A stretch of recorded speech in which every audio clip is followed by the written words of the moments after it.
Welcome to More or less. featuring Gage Morrow. Hi, this is my show. I started a show.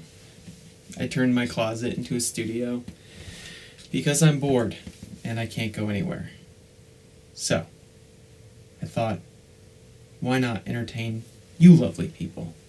If you're watching this, then you're my super bestest, closest friend whose support I so dearly need in these beginning stages of this wonderful show.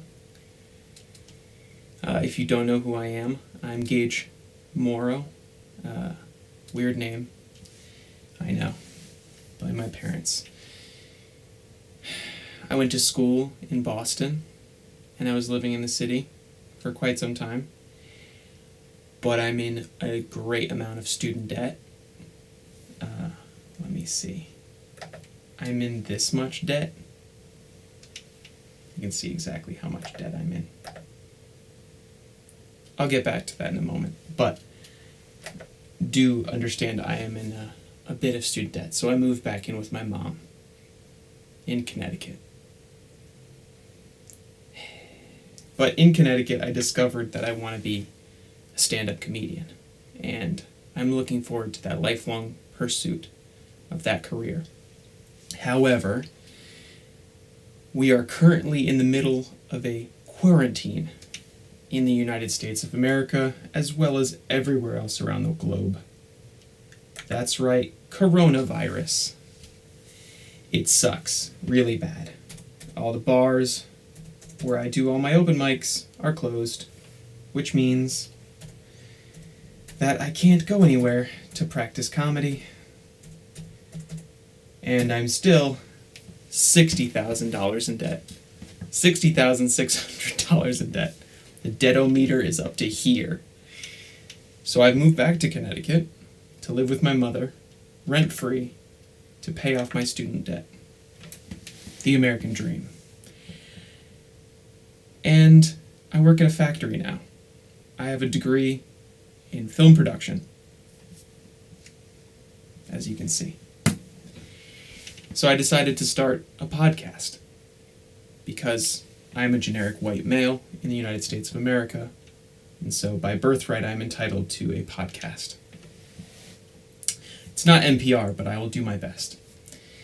I called it More or Less because I'm more or less a podcaster, and this is more or less a show that's in a studio, more or less, and my last name's Morrow, so cheeky. But anyways, I'm extremely bored and alone in Connecticut, which is not the greatest state in the Union, it's fair to say. We're called the Nutmeg State, but I just found out recently that we got our name because we bamboozled people into thinking that we had nutmeg. We actually pawned fake. The Nutmegger is a nickname for people from the U.S. state of Connecticut, the official nickname for Connecticut, the Constitution state. Yeah. But I heard on the radio that it's fake. I think so. That eternal scoundrel, that Captain John Allspice, of Nahant, which I think is in Connecticut, he used to trade to Charleston, and he carried a cargo once there of 50 barrels of nutmegs. Well, he put half a bushel of good ones into each end of the barrel, and the rest he filled up with wooden ones. He put wooden nutmeg in a barrel, that eternal scoundrel.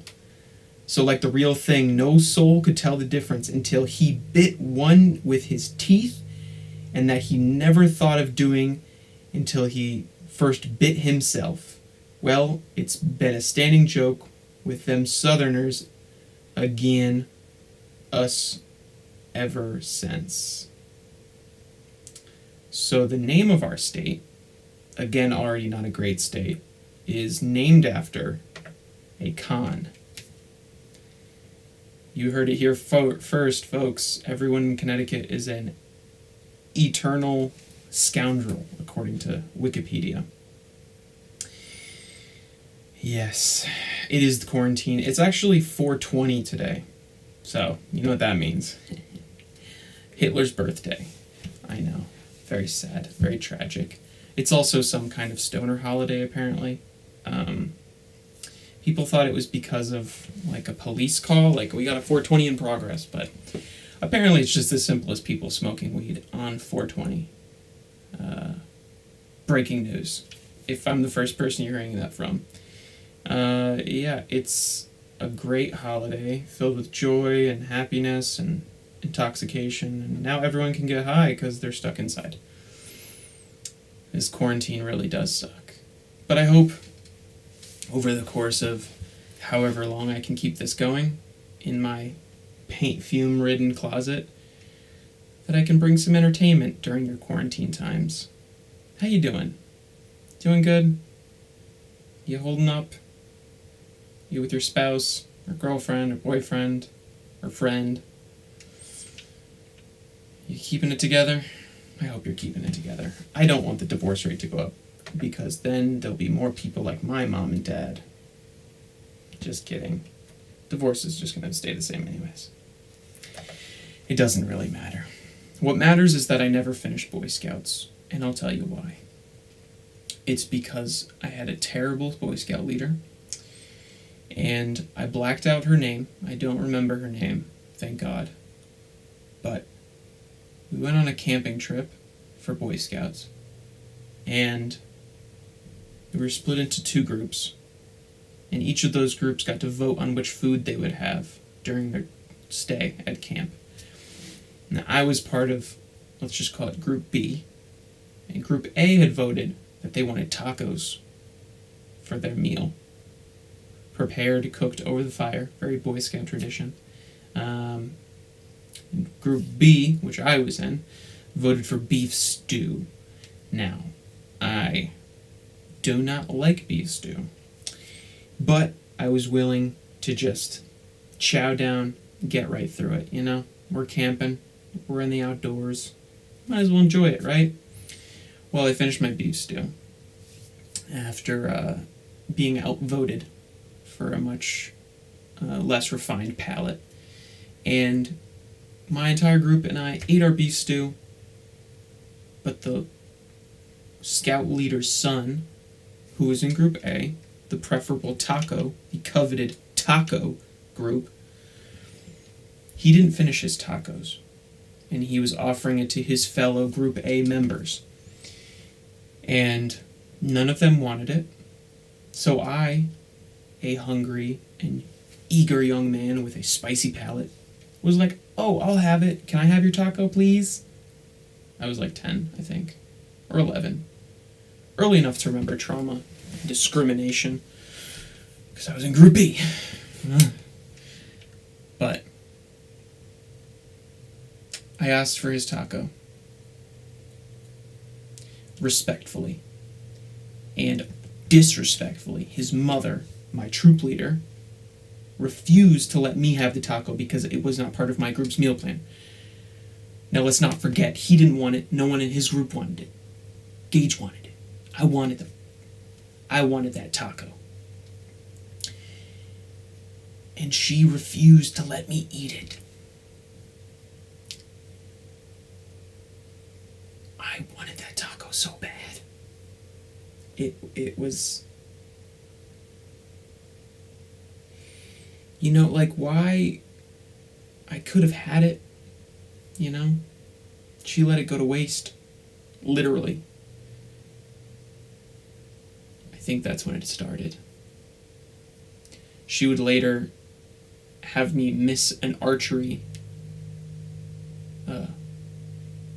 activity at summer camp because I got in...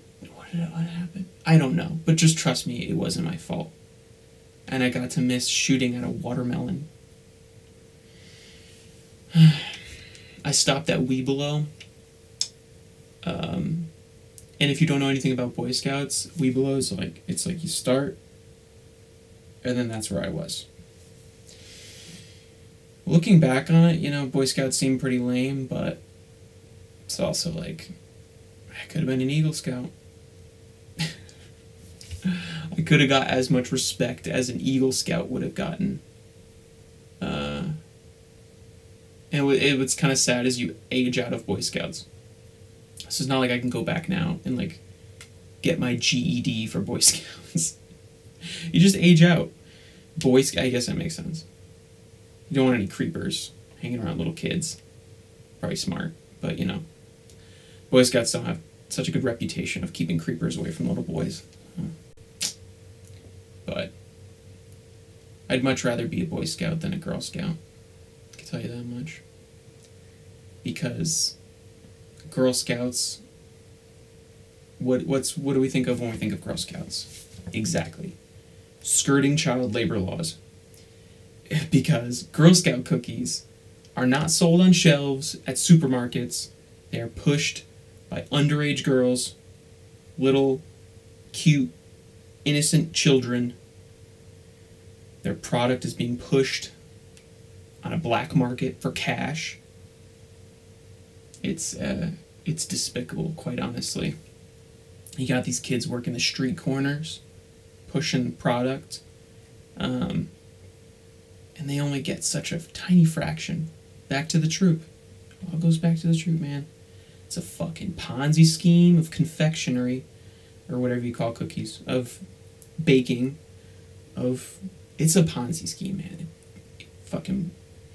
The Boy Scouts sell popcorn, and I bet you didn't even know that because we're so low key about it. I'm not a Boy Scout. I promise I'm not a Boy Scout. But they're so low key about their popcorn because it's honest. You know what I mean? It comes from the heart. But Girl Scouts cookies, that's a corporation built off of these little girls pushing product on the street corner with not much value returned to them. It's sick. It's despicable. Fucking corporate corruption at its finest. Forget Wells Fargo and Bernie Madoff. Girl Scout cookies are the number one source of corruption in this here United States of America. Vote me 2020 if you want me to abolish girls. Just kidding. I don't know. I'm sure they're having a whole lot of fun. And they can't tell the difference because they're little children, which is why it's even more despicable.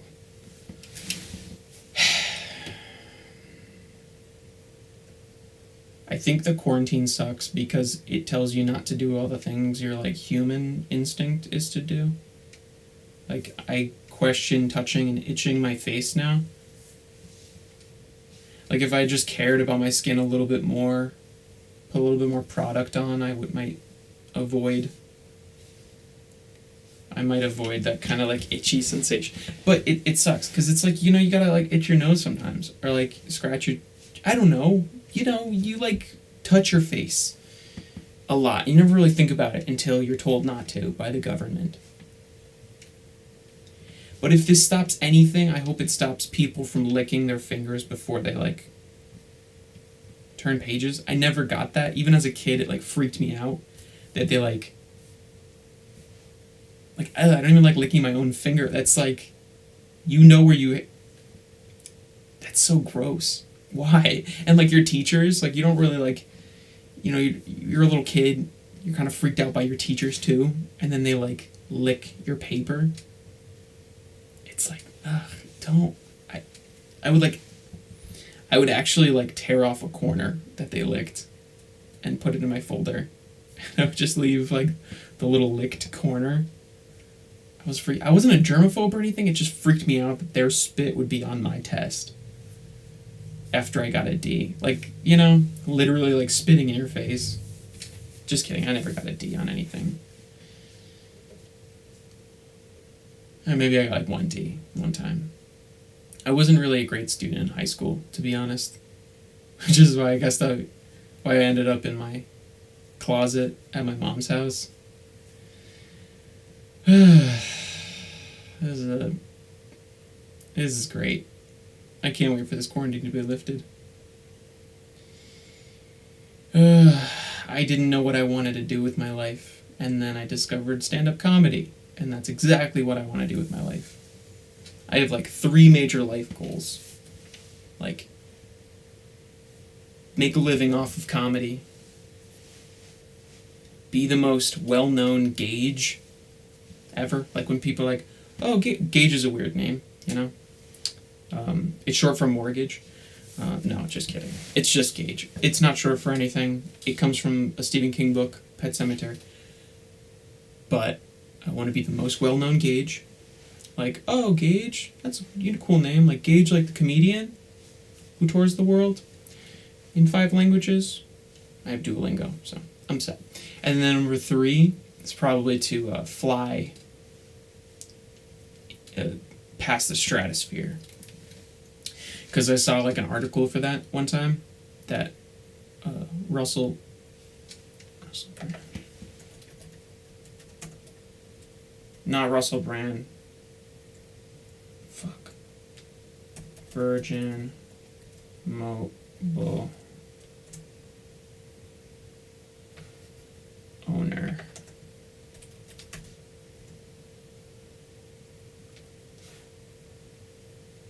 Richard Branson. I saw an article one time where Richard Branson was chartering flights, or working on chartering flights with Virgin Airlines, up into the stratosphere and then down. And I thought that was really cool.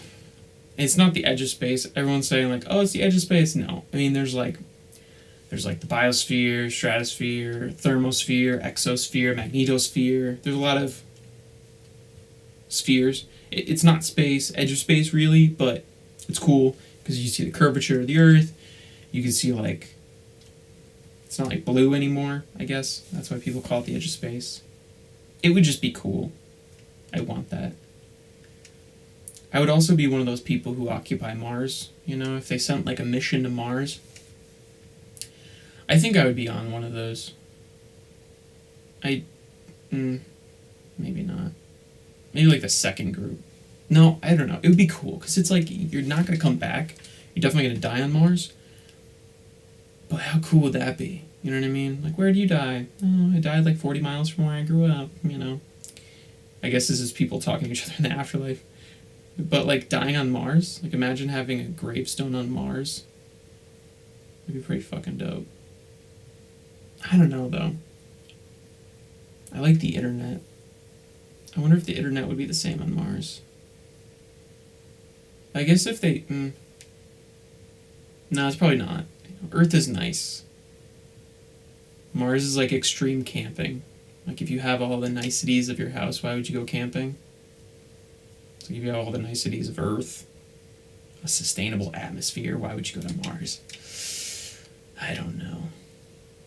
Because it's cool, I guess. Gage, the Martian. Starring Matt Damon. Yeah. I guess, I don't know. I don't want to dwell on quarantine too much, but it is what's going on right now.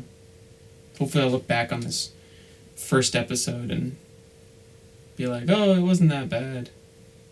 But it feels pretty bad. People are losing their minds and their jobs, but people are mostly losing their minds. People getting crazy. Streets are hot.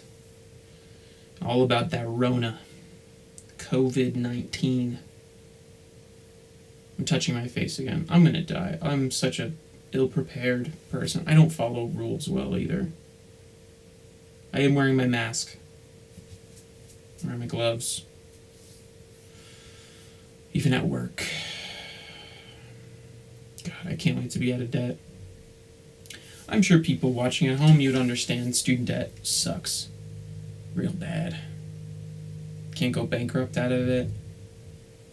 Let's not be a bummer, Gage. Lighten the mood. Lighten it up. Got lights everywhere. More or less. Look at this sign. This is so nice.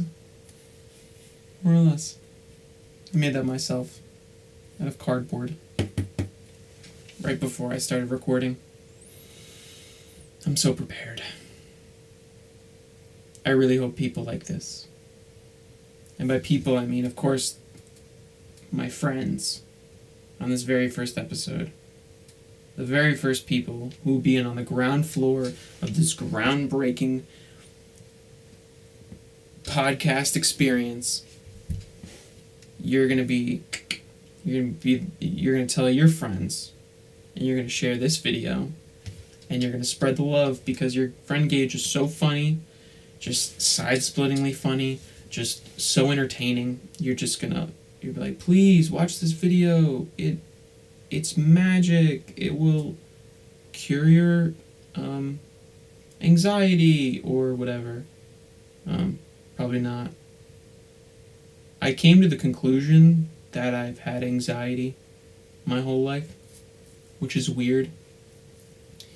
Because I never put a word on it, you know? It's not that bad. I mean, but people have it a lot worse than I do. But then looking back on it, I think I remember the first panic attack I had.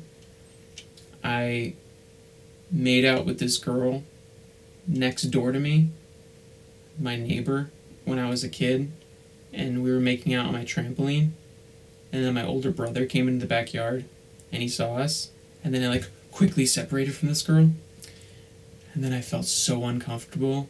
She went home next door, just walked through the hedges, and I went to go sit down for dinner, because my brother was coming out to tell me that dinner was ready, and I sat down to dinner, and I didn't know if he knew what was going on.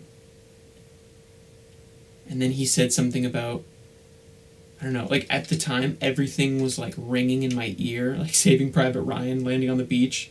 I was so nervous, oh my god, my brother saw me making out with a girl. I thought it was so bad. I shouldn't be doing that. I was pretty young. But, and then he said something about he's like, oh, what about, let's ask Gage's girlfriend or whatever. And then I just lost it. Blood pressure through the roof. I was just oh god. I wasn't eating. My palms were sweaty, knees weak, mom's spaghetti, of course. No, we were having eggs and toast and applesauce. Yes. Classic. Breakfast for dinner. Classic, Mom. I remember because the trauma was burned into my brain. And I remember putting down my fork and knife. I didn't have a knife. What am I saying? I put down my fork, and I was like, I have to take a nap. I just got up from the table, and I went to my room, which was just behind me. I just turned, it was just right there. And I went, and I just pulled the sheets up, fully clothed. I didn't change into pajamas or anything. I just, pulled the sheets up close to me, and I just had a rolling panic attack. Yeah. Oh, man. Yeah, I couldn't put a finger on what that feeling was back then, but I had a panic attack because I made out with a girl. And not because I thought she gave me cooties or anything either. Because my brother thought, I don't know, we even know what I was thinking back then. Simpler times. No epidemic, no student debt. Man. I think I'm going to buy a bottle of champagne just to pop when I pay off my student debt. Although that money could go towards paying off my student. That'll be fine. At least I have you guys. I can talk. Hopefully entertain. Make you laugh. Through my reminiscing of trauma. Maybe. Maybe not. I hope everyone's having a good time. If not, I want to bring some calming sounds to your home with this thing I got on Amazon. Let's see. Isn't that so satisfying? It rings for so long. And then you do this thing.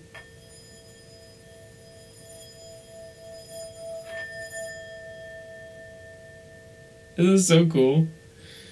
Yeah. I don't know. It was $12. Add it to your wish list if you'd like. Shh, shh, shh, shh, shh. Shush, computer. What is... My computer's doing something. You know, I don't like the news. I don't really like looking up news. But I was thinking, maybe not looking up the news of today, but what if we looked up news from April 20th, 1920, 100 years ago? What happened 100 years ago?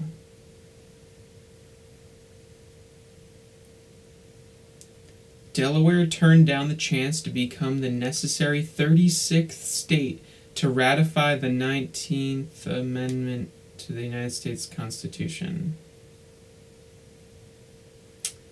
Huh. What's the 19th Amendment? I don't know. By the way, this is from Wikipedia. Wikipedia's gotten events from every day. The right of citizens of the United States to vote shall not be denied, abridged by the United States on the account of sex. Ooh. Delaware, you're not coming correct. Oh, that was April 1st. April Fools, women can't vote. That's what Delaware decided.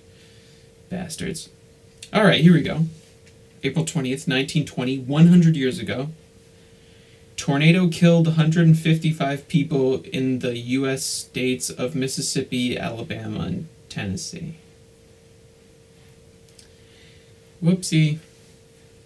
Looks like nothing much has changed. Death and despair across the United States. Oh boy. Well,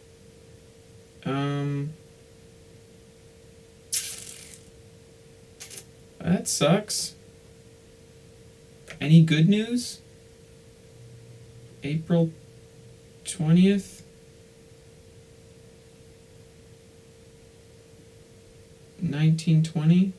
I guess not.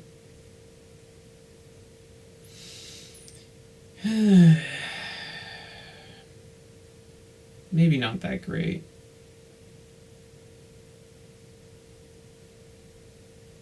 Maybe not that great.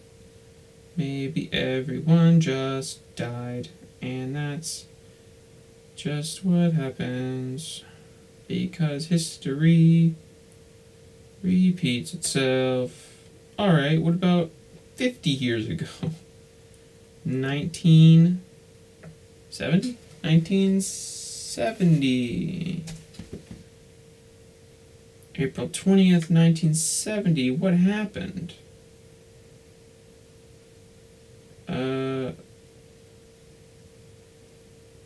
Let's see. Nothing happened. Alright.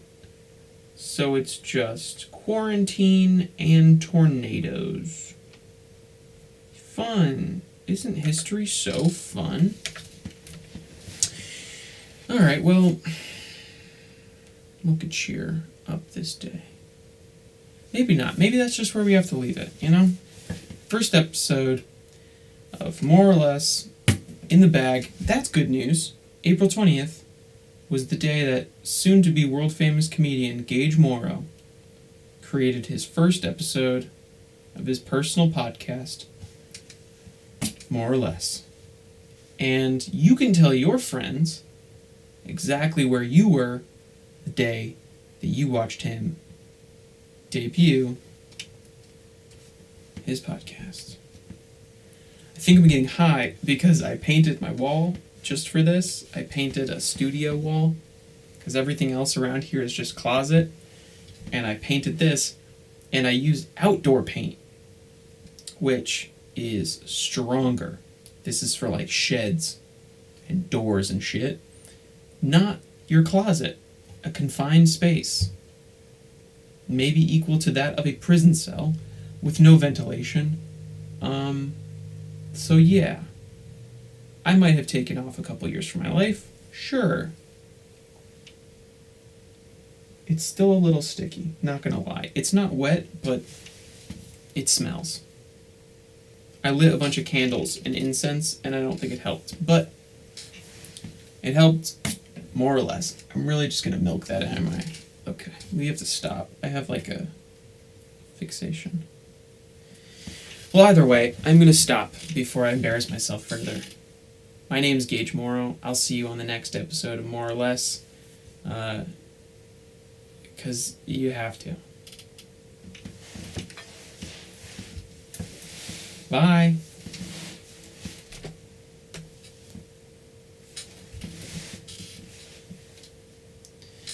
I'm Gage Morrow, and you'll see me on